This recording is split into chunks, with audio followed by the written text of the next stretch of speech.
Dan siang kali ini pemirsa kami awali dari kecelakaan yang terjadi di tol Jakarta Cikampek kilometer 58 yang mengakibatkan 9 orang tewas dan 2 orang luka parah. Semoga nggak ada korban jiwa ya.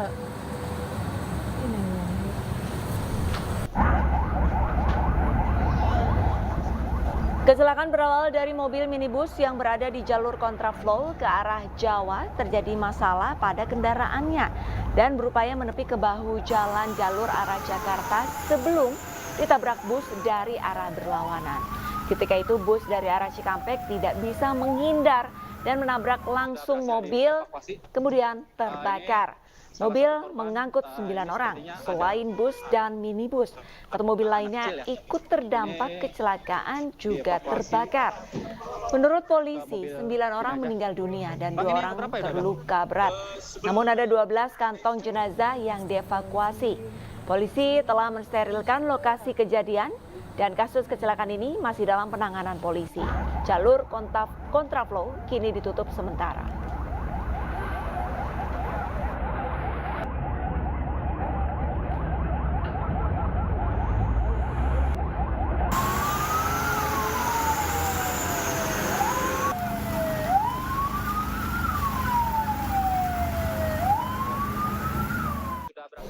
Dan pemirsa, untuk mengetahui informasi terkini kita terhubung dengan rekan kami Galuh Pandu langsung dari lokasi kecelakaan di tol Jakarta Cikampek kilometer 58 Karawang, Jawa Barat. Selamat siang Galuh. Galuh, bisa Anda sampaikan kepada kami bagaimana kondisi pasca kecelakaan di sana? Ya, selamat siang Pram, Arlista dan pemirsa. Tepat kami berada di lokasi tempat kejadian perkara kecelakaan yang terjadi di kilometer 58 menuju ke arah Jakarta. Ini menjadi salah satu kecelakaan yang menyebabkan maut dan mengakibatkan 9 orang tewas serta 2 orang luka-luka. Saat ini lokasi sudah steril, sudah bersih dari kendaraan yang terlibat dalam kecelakaan. Namun di sini masih dapat dilihat sisa-sisa bekas kebakaran kendaraan yang terjadi akibat kecelakaan. Disebabkan salah satu kendaraan diduga merupakan Daihatsu Grand Max melawan jalur kontraflow sehingga kecelakaan tidak dapat terhindarkan dan melibatkan 3 unit kendaraan terlibat dalam kecelakaan ini, 2 minibus dan 1 berupa bus.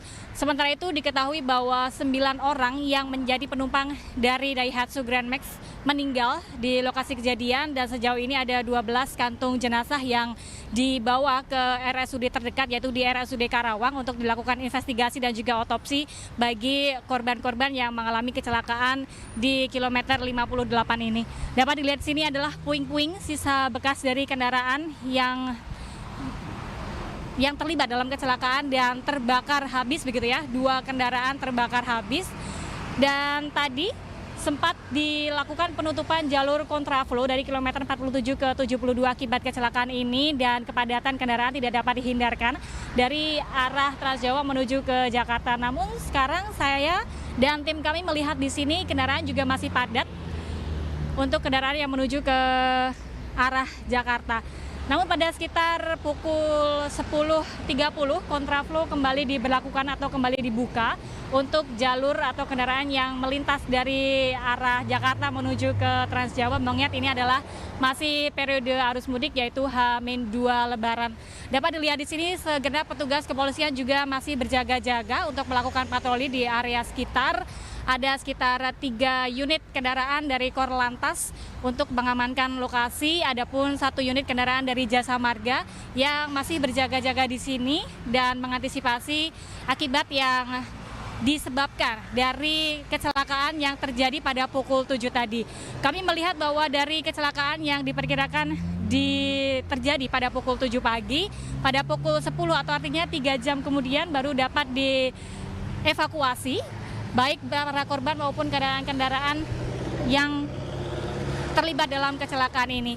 Saat ini korban sudah dibawa ke rumah sakit terdekat yaitu Rumah Sakit RSUD Karawang dan sebagai informasi bahwa salah satu alamat dari KTP yang ditemukan milik korban adalah berwilayah di Jakarta Timur.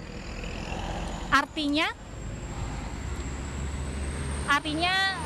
bagi Anda, keluarga atau saudara yang mengetahui informasi ini, silakan menghubungi pihak Jasa Marga maupun pihak Polres Karawang untuk mengetahui informasi lebih lanjut mengenai peristiwa kecelakaan yang melibatkan 3 minibus dan menyebabkan 9 orang mengalami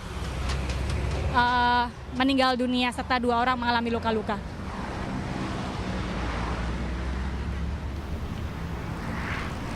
Baik Pak Galuh, untuk saat ini jalur apakah sudah normal? Ya, jalur untuk arah Jakarta menuju ke Trans Jawa ini masih diberlakukan kontraflow, artinya kontraflow 2 lajur kembali diberlakukan setelah peristiwa kecelakaan terjadi dan sempat ditutup beberapa saat kecelakaan terjadi. Arus lalu lintas terpantau padat dari arah Trans Jawa menuju ke Jakarta, sementara kendaraan ramai lancar dari arah Jakarta menuju ke Trans Jawa.